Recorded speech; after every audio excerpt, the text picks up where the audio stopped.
All right. Good morning, everyone. We're going to go ahead and get started. It is 8 a.m. now. I would like to welcome everyone to 1 in a Million Careers for Black Talent, where our very special speaker today is Maurice Jones. And Maurice is currently the CEO at 110. And as the Chief Executive Officer of 110, Maurice Jones draws on his deep leadership experience in the public and private sectors to spearhead the coalition's mission, which is amazing, to create 1 million careers for family sustaining jobs for Black talent in America over the next 10 years. In his role at 110's first CEO, Maurice leads the efforts to establish the coalition's capabilities to elevate its reach and impact while reimagining how business leaders come together to affect social positive change and create a more equitable process for all.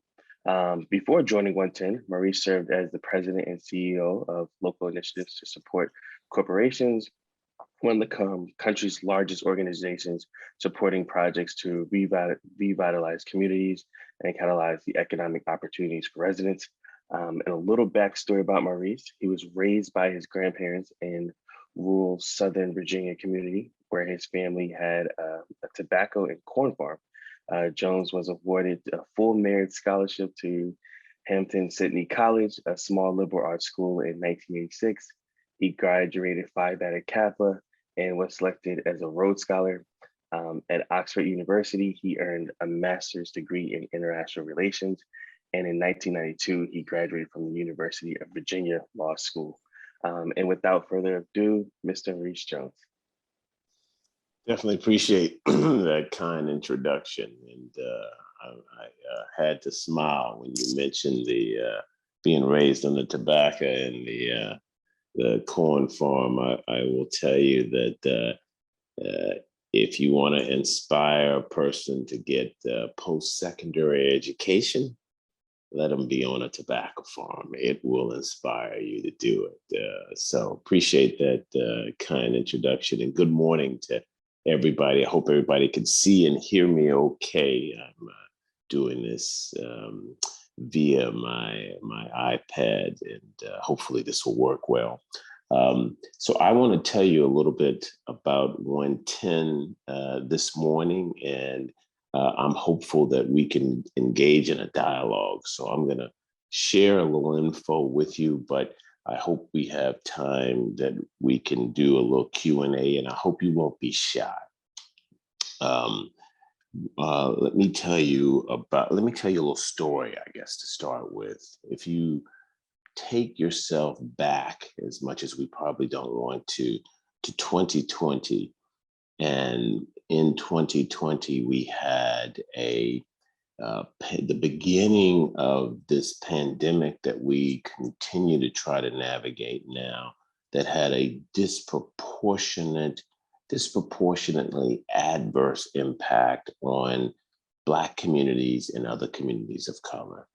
You had that also combined with a recession that had the same disproportionately adverse impact on Black communities and other communities of color. And then you had, if you remember, a succession of just terrible, unforgivable killings. Ahmaud Arbery, Breonna Taylor. And then the one that I think was that had the most impact on where I am now was George Floyd's killing in broad daylight in 2020. That combination of events led some CEOs to come together to say the business community must do something about what's happening in the country today. The business community must use its tools to not only produce profits for the companies, but to literally help us become a more perfect union. And what happened was Ken Frazier, who at the time was the CEO of Merck, Ken Chenault, who has been the CEO of American Express and who's now a partner at a venture firm called General Capital. Jenny Rometty, who had been the, I said General Capital, General Catalyst, I apologize. Jenny Rometty, who had been the CEO of IBM. Charles Phillips, who had been a senior exec at Oracle and who has invested in IT companies through Infor and other enterprises, and Kevin Scherer, who had been the CEO of Amgen. These 5 CEOs came together, mobilized another group of 20 plus CEOs, and they formed what is now known as 110. And what they did was they stepped back and they looked at what's going on in the country. And they decided that the problem that they wanted to solve was this problem of access to family-sustaining careers and jobs in our country. Let me give you some data points that really moved them to focus on this problem in particular. If you look at our country today and you look at jobs that pay $60,000 and above, what you find is on paper, 79% of them require a 4-year degree. If you look at jobs across the country that pay $40,000 and above, what you discover on paper is that 71% of them require a 4-year degree. If you look at the workforce, what you find is 66% of the US workforce of individuals ages 25 and above do not yet have a 4-year degree. That number is 76% when it comes to Black talent. And oh, by the way, there is a 10-to-1 ratio of wealth when you compare white families to Black families. And in many places in this country, it's a greater wealth disparity than that. But at least 10-to-1, white families on average have 10 times more wealth than Black families. A key piece to the wealth disparity in the country is the income disparity, the access to family-sustaining careers and jobs.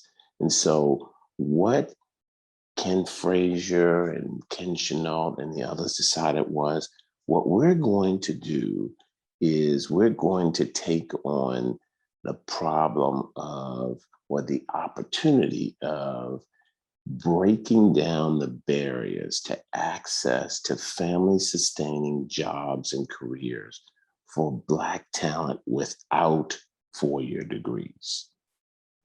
So 110's mission is to hire, promote, and advance 1 million Black talent who don't yet have 4-year degrees into family-sustaining jobs and careers over the next 10 years. That's the 110. Promote, hire, advance 1 million Black talent into family-sustaining jobs and careers over the next 10 years. Let's talk about that a bit. So we are now at 56 companies who have joined the coalition, which is tremendous, and that number is growing. And those companies have basically committed to doing 5 things, to performing 5 jobs. One is putting on the table family sustaining jobs and careers for Black talent without four-year degrees. And I'm going to talk to you a little bit about what those family sustaining jobs actually look like, the characteristics that they have to have. The second piece, and just as important, is the companies are committing to looking at all of their jobs and removing that four-year degree requirement where it's not related to doing the job, and moving to a skills-based approach to hiring, a skills-based approach to promoting, a skills-based approach to advancement. That's not to say that the companies don't value degrees, right? That's not what this is about. This is not trying to, if you will, pit skills versus degrees. The question is, what are the skills you need on day one to get a job done? What are the skills you will need later? And what are the multiple pathways that you can come about those skills? Experience, military career, yes, education, yes, credentials. We want multiple pathways to the middle class. And so focusing on skills and how you come about those skills, that's what the focus of this is. The third component is that the companies are participating in a community of practice, shall we say. And what we mean by that is you join the coalition, you commit to the 110 mission, and you immediately become part of this group of companies who are learning from one another how to be great in the jobs that they need to be great in to fulfill this mission. So for example, one of the things I mentioned was removing four-year degree requirements and going to a skills-based approach to hiring. Well, some of the companies in the coalition have a head start on this, have already made significant progress. I'll give you an example. Accenture is one of the companies that is a founding company of 110. Well, 4 years ago, over 80% of all jobs in Accenture required a four-year degree. After doing the hard work of reassessing that, of translating those jobs into skills, today, only 48% of the jobs that Accenture post require a four-year degree. So what that means is, as a member of the community of practice, the 110 community of practice, you as a company can learn from Accenture what its journey has been. What have been the highs, what have been the lows, what have been the key takeaways, what have been the lessons. And so you become part of an active community of practice. That community of practice basically is a forum where the CEOs and the CHROs meet together 3 to 4 times a year, and they discuss and go over and learn about the key places that they've got to be great in order to do this, in order to accomplish this mission. It's one of the key components of this 110 journey. The fourth piece of the 110 journey, the fourth piece that the companies commit to is, let's stay at this long enough to truly have transformative impact on companies, transformative impact on Black talent and families, transformative impact on the American experiment. And then the last piece is the companies, in addition to putting jobs on the table, they're also investing financial resources in the coalition so that the coalition can actually have the sufficient amount of resources to do the work at the highest level. Now, here's the deal. Our focus cohort is Black talent without four-year degrees. We know that if we solve, well, let me rephrase that. We know that solving this access issue to family-sustaining jobs and careers for Black talent without four-year degrees also will solve issues for other cohorts. Other folks without four-year degrees, Black families and Black talent with four-year degrees. This will make the workforce more accessible, more equitable, and more inviting, and create an environment in which all talent can thrive. So while our focus cohort is Black talent without four-year degrees, we know that a much wider segment of the population will also benefit from this.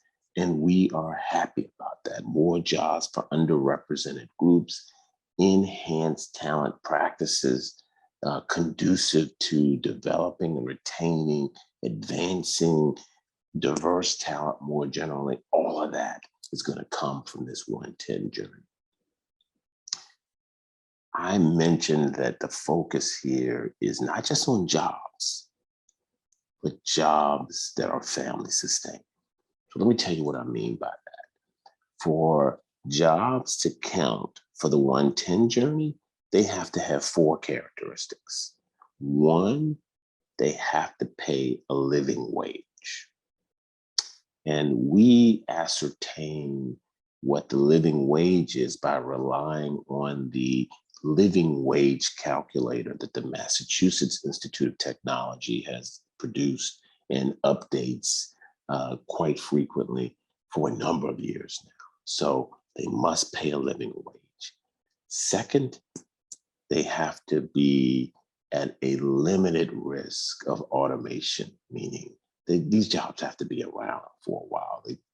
We don't want them going anywhere. Third, the jobs cannot require a four-year degree as a point of entry. And fourth, the job cannot require more than 5 years experience as a point of entry. Any job with those four characteristics count for purposes of the 110 journey. It can be a sales job, it can be a finance job, it can be an HR job, it can be an IT job, it could be a manufacturing job. As long as it pays a living wage, doesn't require a four-year degree as a point of entry, doesn't require more than 5 years experience as a point of entry, and is at low risk of automation, it counts. And we want companies to put those jobs on the table.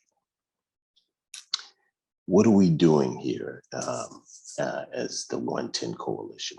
We're building an ecosystem.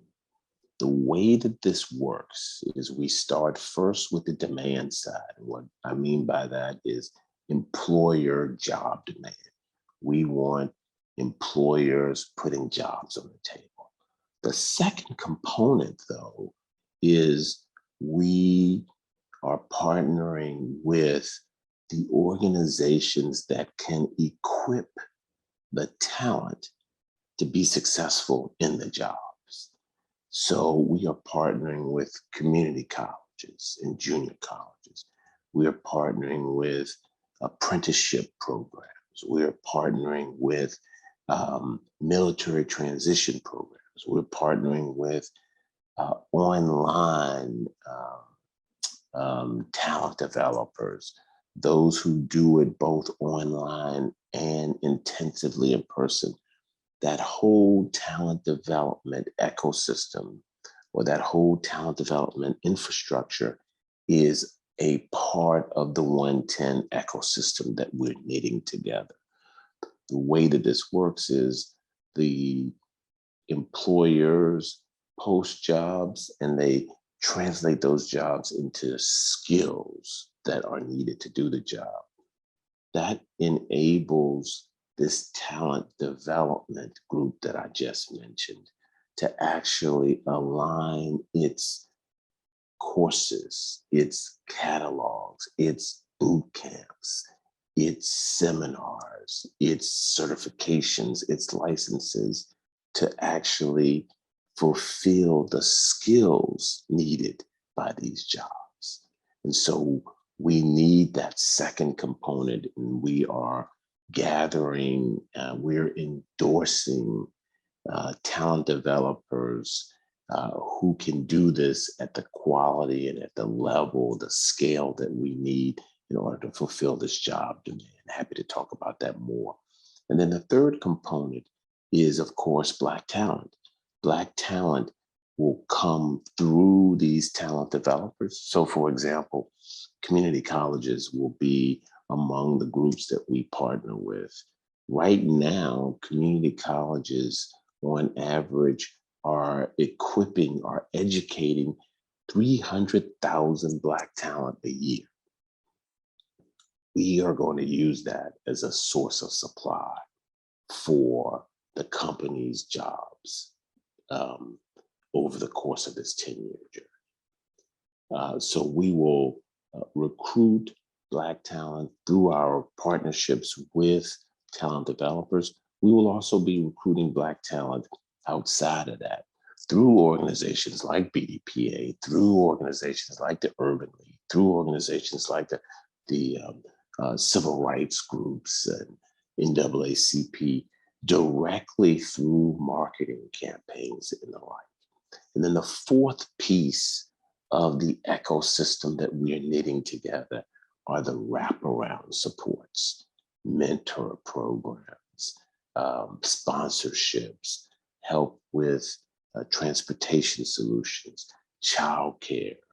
Those are, we want to put around talent, not only the hard and soft skills, but the supports that the talent need in order to really thrive. And so as you think about 110, you need to think about it as knitting together an ecosystem, jobs, talent development, talent, and wraparound supports. It's knitting together that ecosystem that is the work of 110. And what we're doing to do that is something, we're taking a twofold approach. One, we have launched a technology platform that will do this knitting together, this matching, all virtually, covering the entire country. That work is already underway. We've got companies now uploading jobs to a tech platform that we launched in July. We've got talent developers who are joining that tech platform, putting their catalogs and their course offerings up. And we've got Black talent coming onto the platform, creating a digital profile of their skills, of themselves, and applying for jobs that are on that platform that the companies are posting there. We are building what we hope will be the largest market for Black talent in the country. And we're doing this all online right now.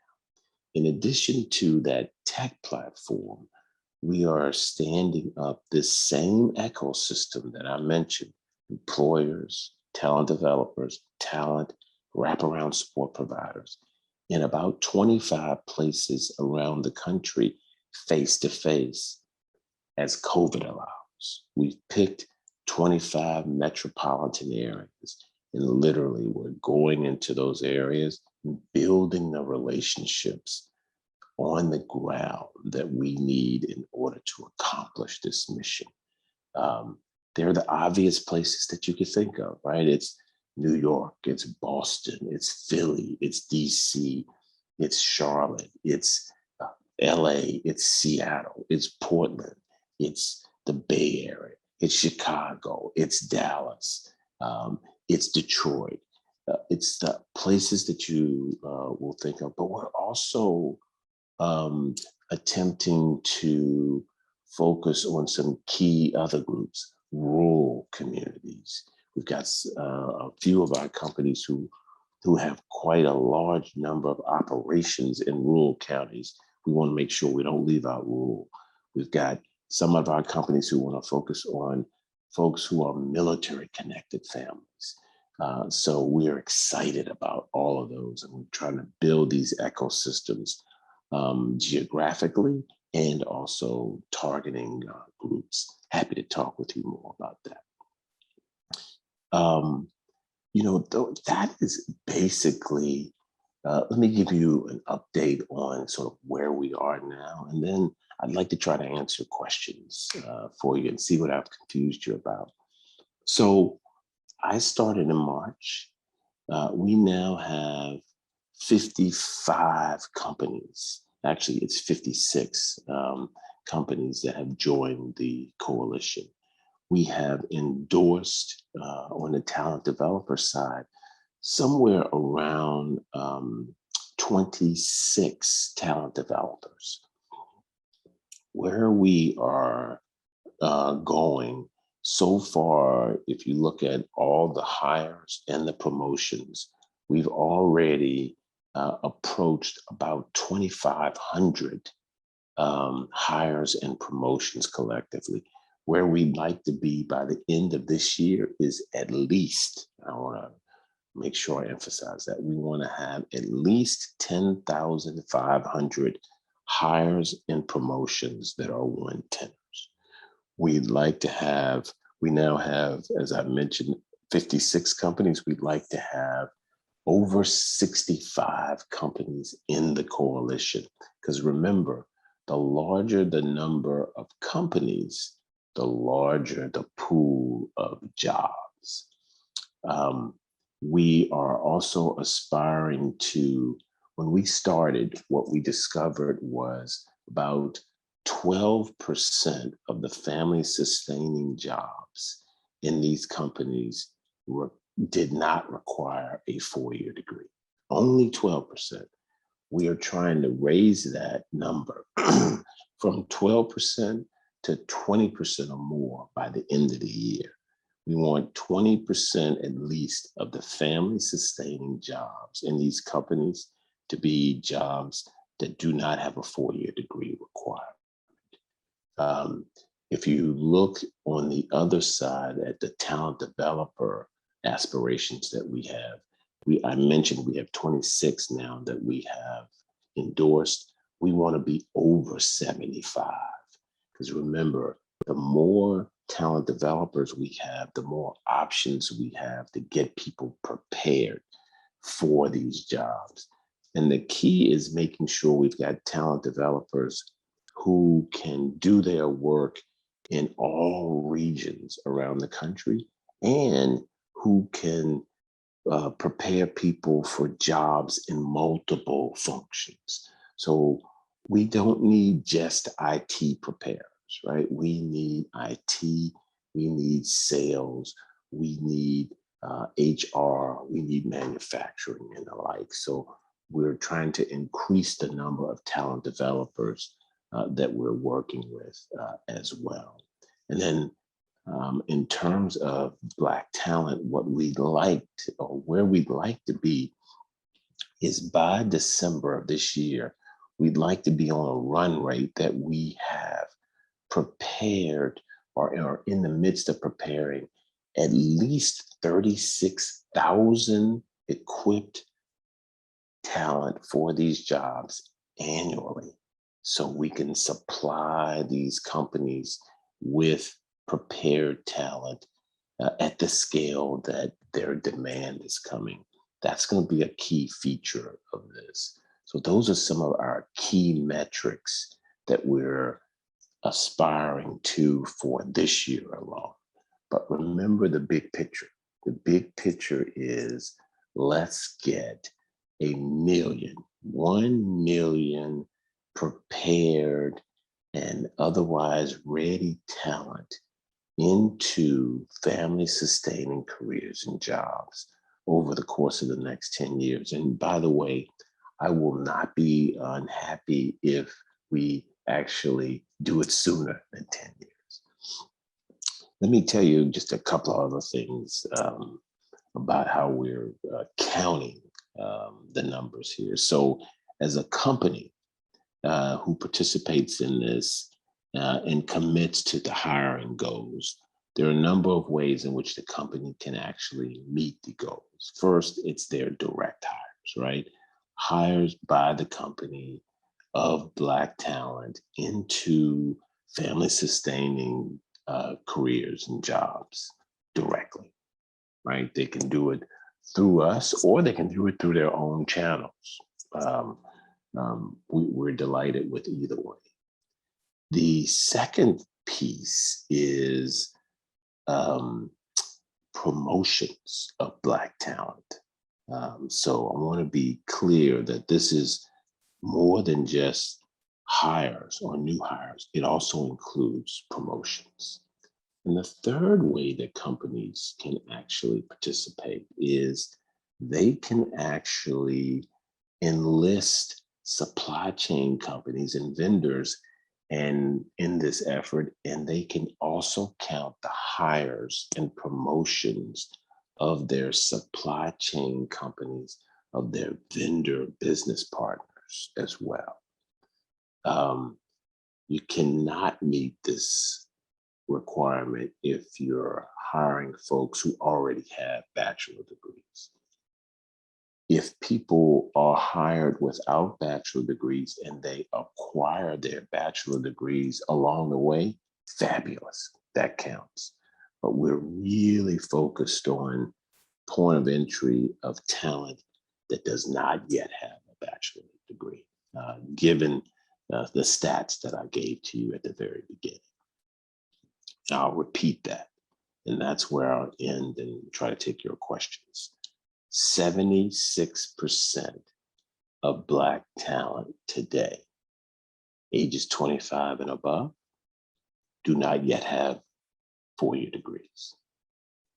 We cannot create an America in which the overwhelming bulk of Black talent are locked out of even competing for family sustaining jobs because of a credential that may or may not have anything to do with your ability to perform the job. I was raised on a farm in a town of 1,200 by a grandfather who was born in 1914 and who was denied access to education beyond 6 years in a barn because he was Black and because of the discrimination that was so systemic in our country when he was growing up, that the public officials were not going to send a bus out 10 miles into the countryside to bring him to town to go to school. I was raised by a grandmother who did graduate from the segregated colored high school 11 years and got her high school diploma. But both of them were denied opportunities because they were Black. And they were the most brilliant folks that I have ever encountered in my life. And what this effort is about for us is making sure that folks like my grandmother and grandfather are not locked out of earning their way into the middle class because of their skin color. So I'm grateful for the chance to work on the 110 journey. And I would love to partner with you. I know my friend Terry Morris is on here from Lilly. I'd love to see, I don't know if he can actually join, but I'd love to have him talk about his journey with 110. And so you'll understand directly from a colleague in the corporate community of their commitment and why and the journey. Terry, can you chime in with me, my friend? Absolutely. And Maurice, always great to see you. And you. I always hate following you as well, because you pull us into this conversation, and the necessity, without question. Is certainly a pleasure to join arms in this quest to enable 1 million family sustaining jobs for Black Americans. And I've been playing in this capacity at Lilly for since December of last year, when we became a signatory. And I tell you, it's been fascinating to see the energy across the community of partners. I mean, to see CEOs, when you ask CEOs to show up, and they show up, that lets you know that this is a head and a heart thing. When you ask CHROs to show up, and they show up, I mean, I haven't been on a call that didn't have 100 people on there. So that shows that this is still something that corporations view as important to them.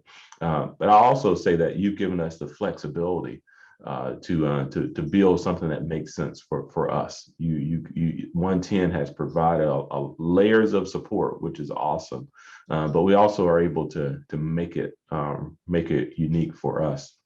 One of the things that, and thank you for agreeing to participate with BDPA, because we are a tech community, with chapters in 30 cities around the country. So many of the chocolate cities that you alluded to earlier in your talk, we have presence in those communities, and so there's a lot of synergy with what 110 is doing, and the communities that we have touch point with. You talked about a bit of the work that you all are doing to curate these partnerships in those worlds.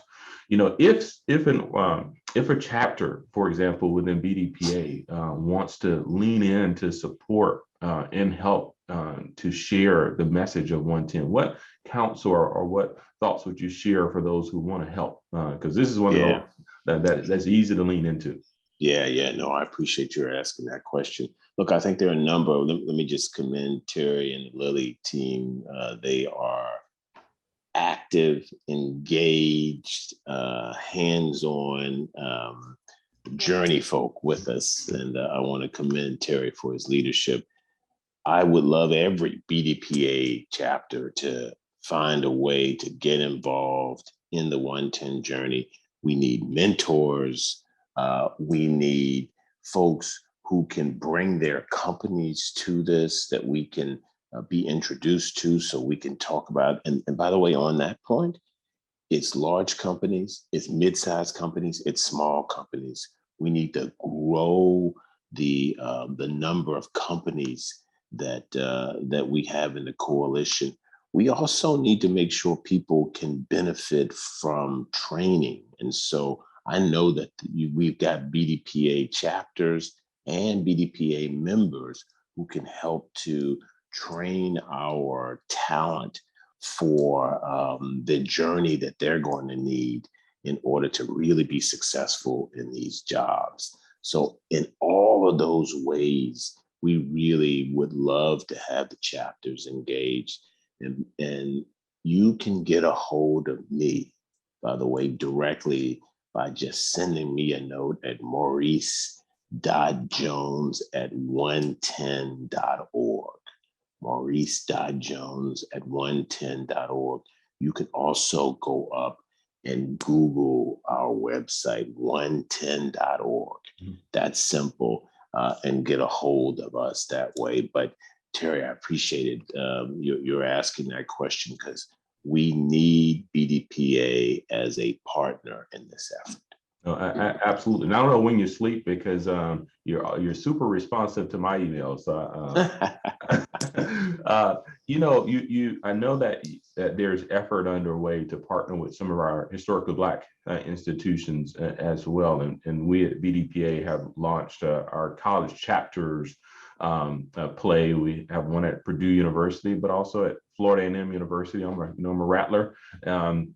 And at Virginia State, not far from you, and a number of others in the AUC and beyond. Can you speak to that play that 110 is making and maybe even the synergies in interest there? Absolutely.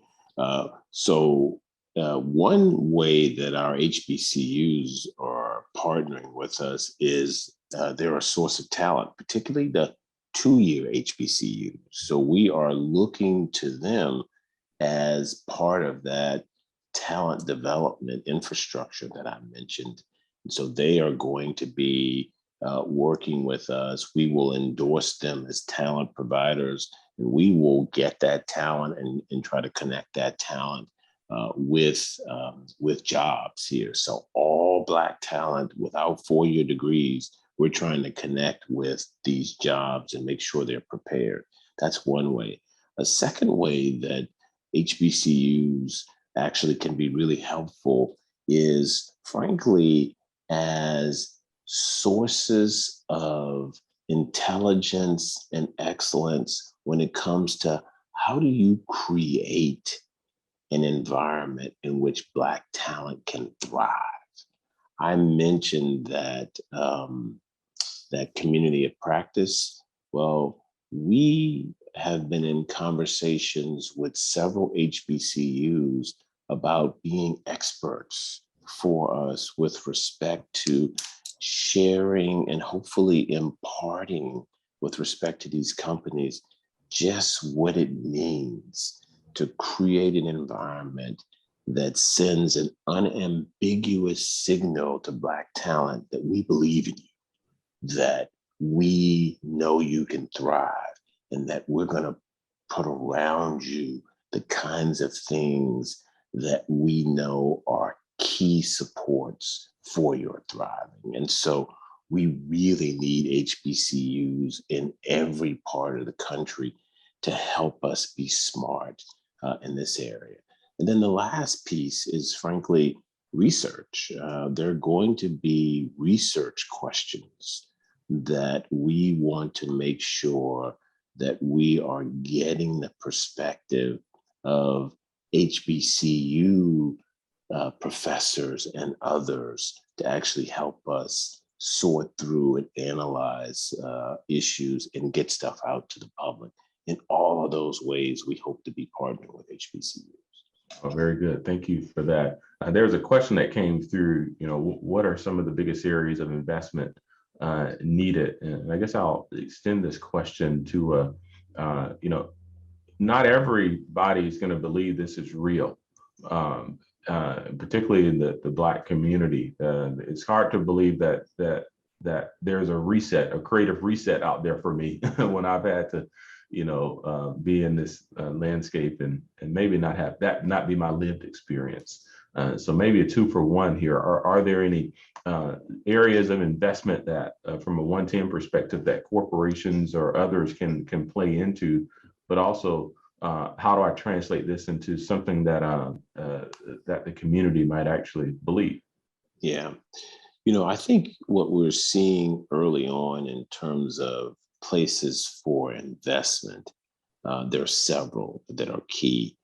We are definitely seeing in almost every place where we're working the need to invest in transportation solutions for Black talent. So I'll give you an example. We are working with Merck with respect to jobs that they have in the Philly area. Those jobs are actually not in Philly Central. Their plant is actually out. Their operations are out about 45 minutes outside of Philly.